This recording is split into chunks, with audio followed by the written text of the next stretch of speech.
Evolution की बात करते कई लोग इतनी जल्दी ऑफेंड हो जाते हैं, वो ये बात एक्सेप्ट ही नहीं करते कि इंसान इवोल्यूशन के प्रोसेस में बना है। इंसान कहीं आसमान से नहीं टपका, बल्कि डेवलप होते होते इंसान बना है। और ये बात बतानी इसलिए ज्यादा जरूरी है क्योंकि आज जितनी भी प्रॉब्लम एग्जिस्ट करती हैं, उन सबके जवाब हमें इवोल्यूशन से ही मिलेंगे। वो मैं आगे बताऊंगा कैसे। पर लोग तरह तरह की डिबेट करते हैं कि जब सब बंदर इंसान बने तो आज के बंदर इंसान क्यों नहीं बन गए।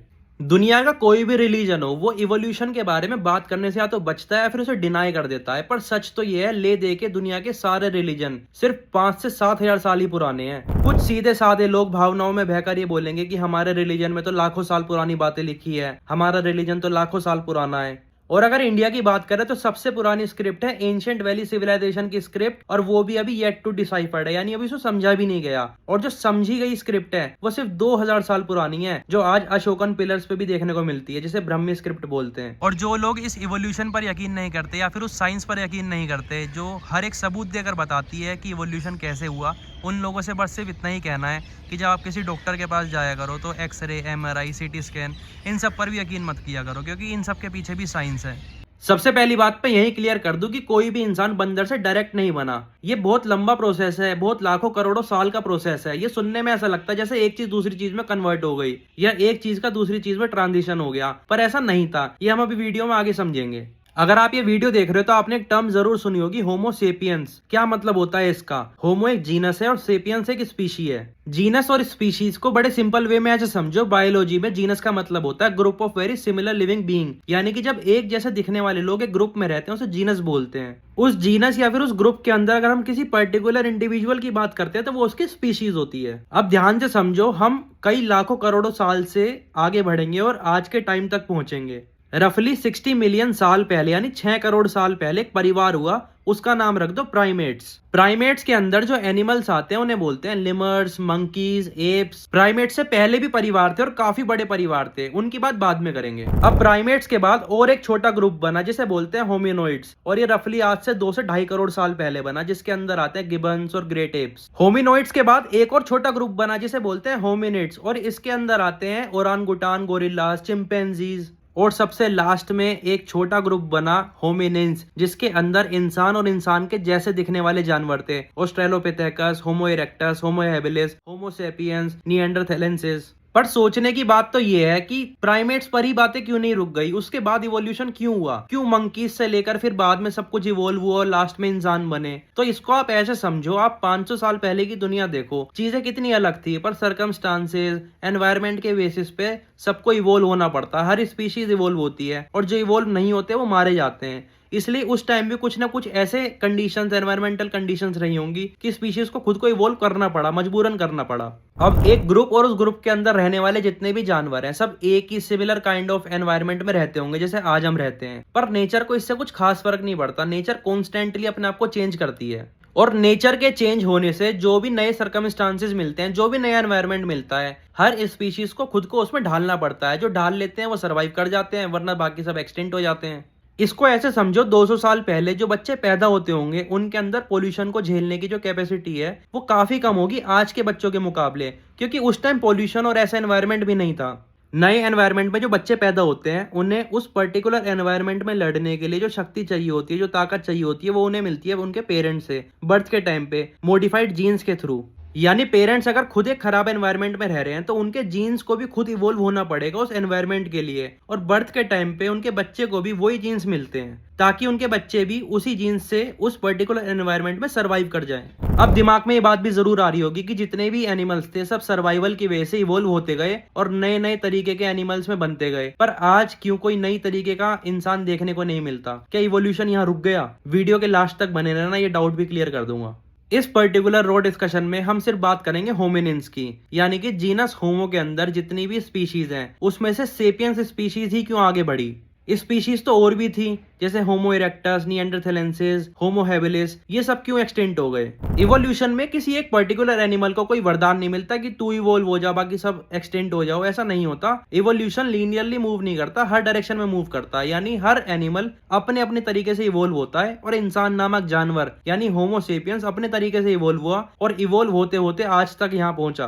कुछ लोगों को सुनने में थोड़ा खराब लग रहा होगा कि मैं बार बार बोल रहा हूँ कि इंसान जानवरों से इवोल्व हुआ है, पर सच तो ये हमारी सोसाइटी में आज भी कुछ ऐसे जानवर एग्जिस्ट करते हैं जो ढंग से इवोल्व नहीं हो पाए और वो हीनियस क्राइम्स करते हैं। जो इंसान या फिर इंसान जैसे दिखने वाले लोग वेस्ट एशिया या फिर यूरोप में रहते थे, उन्हें बोला जाता था निएंडरथल्स या फिर निएंडरथेलेंसिस। और कुछ लोगों ने अफ्रीका से इंडोनेशियन आइलैंड तक माइग्रेशन करा, और माइग्रेशन भी तो देखो कैसे करा।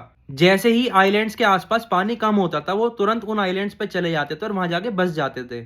और जिस स्पीशीज की मैं बात कर रहा हूँ उसको बोलते हैं होमो फ्लोरेजेंसिस। अब वहां पे पहुंच तो गए, आइलैंड्स पे पहुंचने के बाद वहां रिसोर्सेज काफी कम थे क्योंकि एग्रीकल्चर तो था नहीं, तो जितने भी बड़ी हाइट के लोग थे, वेट में जिनका वजन ज्यादा था, उनको ज्यादा एनर्जी की जरूरत थी, तो ऐसे लोग सबसे जल्दी एक्सटेंट होने लगे। और वहां इवोल्यूशन इस तरीके से हुआ कि वहां के लोगों का वेट सिर्फ 25 किलो और वहां के लोगों की हाइट सिर्फ 1 मीटर ही बढ़ती थी। और आपको सुनने में अगर थोड़ा अजीब लगे तो गूगल कर लेना, अंडमान निकोबार में एक आइलैंड है नॉर्थ सेंटिनली, और वहां पे जो लोग रहते हैं उन्हें बोलते हैं सेंटिनलीज। वो भी उसी पीरियड के आसपास के लोग हैं। अब आप खुद सोचो, ये जो 15,000 साल पहले जो ये नॉर्थ सेंटिनल आइलैंड पे ये सेंटिनलीज लोग थे, ये भी कैसे पहुंचे होंगे? ये भी ठीक इसी पैटर्न से पहुंचे होंगे। जब ओशियन का लेवल काफी कम रहा होगा तो ये वहां माइग्रेट तो कर गए, पर वहां एग्रीकल्चर और रिसोर्सेज ना होने की वजह से जितने भी बड़ी हाइट के लोग थे वो सब मरते चले गए, और छोटे लोग उसी तरीके से इवोल्व होते चले गए। और आज भी ये लोग बो और एरो से लड़ते हैं। क्लाइमेटिक कंडीशन डिसाइड करती है कि एवोल्यूशन होगा या नहीं होगा, और होगा तो कितनी तेजी से होगा। उस टाइम भी कुछ ऐसा क्लाइमेट रहा होगा जिसके लिए सब लोगों को सोचना पड़ा, और सिर्फ सोचने से ही काम नहीं चलता। हर स्पीशी ने अपने अपने लेवल पर वो तमाम कोशिश करी होगी जिससे कि उनकी जान बच सके। लाखों साल पहले ह्यूमंस के ब्रेन का साइज 600 क्यूबिक सेंटीमीटर होता था, पर आज 1400 क्यूबिक सेंटीमीटर होता है। और ये क्लियरली शो करता है कि कैसे कॉन्स्टेंटली ह्यूमंस के ब्रेन का साइज बढ़ता जा रहा है। मैंने अपनी एक रील में भी बताया था कि कैसे इन्हीं कॉन्स्टेंट एफर्ट्स में से एक एफर्ट है 2 पैरों पे चलना, यानी बाइपेडलिज्म। और विमेन को इसके लिए एक्स्ट्रा पे करना पड़ा, यानी कि 2 पैरों पे चलने से ग्लूट्स का और बर्थ कैनाल का साइज छोटा हुआ, जिसकी वजह से बच्चे पहले ही मरने लगे बर्थ से, क्योंकि बच्चों के ब्रेन का साइज तो कॉन्स्टेंटली बड़ा हो रहा था, तो वो बाहर ही नहीं निकल पाते थे, पहले ही मर जाते थे। अब 2 ही ऑप्शन बचे, या तो बच्चे इन्फेंट पैदा हो यानी कि अंडर डेवलप्ड पैदा हो, या फिर बच्चे पैदा ही ना हो। पर ऐसा तो होता नहीं है, इसलिए आज भी सिर्फ इंसान एक ऐसा मैमल है जिसके बच्चे पहले से ही इन्फेंट पैदा होते हैं, मतलब डेवलप्ड पैदा नहीं होते। जैसे बाकी सारे मैमल्स के बच्चे पैदा होने के बाद से खुद को बचा लेते हैं, सर्वाइव कर लेते हैं, खाना ढूंढ लेते हैं, इंसान के बच्चों की काफी टाइम तक केयर करनी पड़ती है, इवन काफी सालों तक। और रही सही कसर आग ने यानी फायर ने पूरी कर दी। कैसे? हम 3 लाख साल से आग का यूज कर रहे हैं, जहां बाकी सारे एनिमल्स को खाना पचाने में 6 से 7 घंटे लगते थे, वो चबाते रहते थे, आज भी चबाते रहते कई कई घंटों तक। वही इंसान खाना पकाकर खाने लगा, उसको खाना जल्दी डाइजेस्ट होने लगा, जिसकी वजह से दांतों का साइज छोटा होने लगा और लार्ज इंटेस्टाइन का साइज भी छोटा होने लगा। अब देखना डॉट्स कैसे कनेक्ट होती हैं। एक नॉर्मल ह्यूमन बॉडी में लार्ज इंटेस्टाइन और जो हमारा ब्रेन है वो सबसे ज्यादा एनर्जी कंज्यूम करता है। खाना पकाकर खाने से लार्ज इंटेस्टाइन को एनर्जी की इतनी रिक्वायरमेंट ही नहीं रही और ब्रेन को सरप्लस एनर्जी मिलने लगी, जिसकी वजह से हम और अच्छे से और एफिशिएंटली सोचने लगे और काफी तेजी से इवोल्व होने लगे। अब ये मत पूछना कि आग किसने बनाई, आग कैसे बनी, वरना वीडियो बहुत लंबी हो जाएगी। एक हिंट दे के छोड़ देता हूँ, आग बनाई नहीं गई होगी, आग को कैरी करा गया होगा, उसको मेंटेन करा गया होगा। फॉर एग्जांपल, अगर किसी नेचुरल रिसोर्स में यानी किसी जंगल में लेट से सपोज बिजली गिरी और वहां आग लगी, तो इंसानों ने देखा होगा कि कैसे वहां जानवर उस आग से, उस जलती हुई चीज से डर रहे हैं, और वो चीज हमें गर्म भी करने में हेल्प कर रही है। तो किसी ना किसी की खोपड़ी में तो ये बात जरूर आई होगी कि उस आग को वहां से कैरी करके अपने पास की सेटलमेंट तक लाया जाए और वहां पे बाकी के जानवरों को डराया जाए। और मैंने आपको बताया कि कैसे कितनी तेजी से हम इवोल्व हो रहे थे, कितनी तेजी से हमारी इंटेलिजेंस बढ़ रही थी, तो किसी ना किसी ने तो उस आग को बनाने का तरीका सीख ही लिया होगा। खैर, टॉपिक पर वापस आते हैं। धीरे धीरे सारे सेपियंस पूरी दुनिया भर में फैलने लगे, अफ्रीका से अरेबियन और वहां से यूरेशियन पेनिनसुला पर। अब जब सेपियन एक जगह से दूसरी जगह माइग्रेट करके गया होगा तो उसको वहां पर इंसानों की बाकी स्पीशीज भी मिली होगी, जैसे डेनिसोवेंस, निएंडरथल्स। अब साइंटिस्ट ने यहाँ पर 2 थ्योरी दी है, एक तो इंटरब्रीडिंग थ्योरी, एक रिप्लेसमेंट थ्योरी।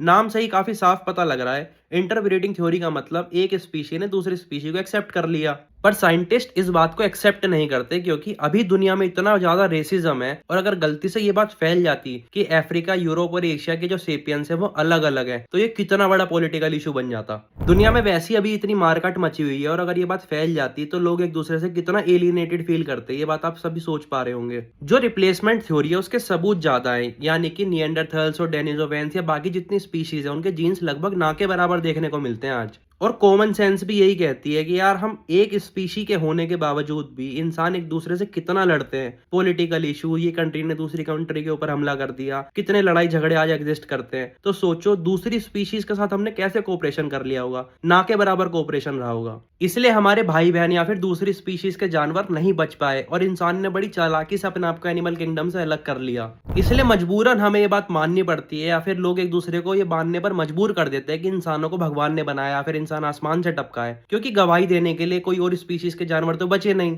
पर कमाल की सोचने वाली बात तो ये है कि कैसे जीत हासिल करी हमने बाकी सभी जानवरों के ऊपर। कैसे होमो सेपियंस नामक स्पीशीज के 800 करोड़ लोग फैल गए, क्यों हमने किसी और जानवर को आगे नहीं आने दिया। मंकी, लिमर्स, एप्स, कोई भी इंसान नहीं बन पाया। ऐसा क्या था हमारे पास, ये हम समझेंगे नेक्स्ट वीडियो में। जब तक इस वीडियो को लाइक करें और शेयर करें।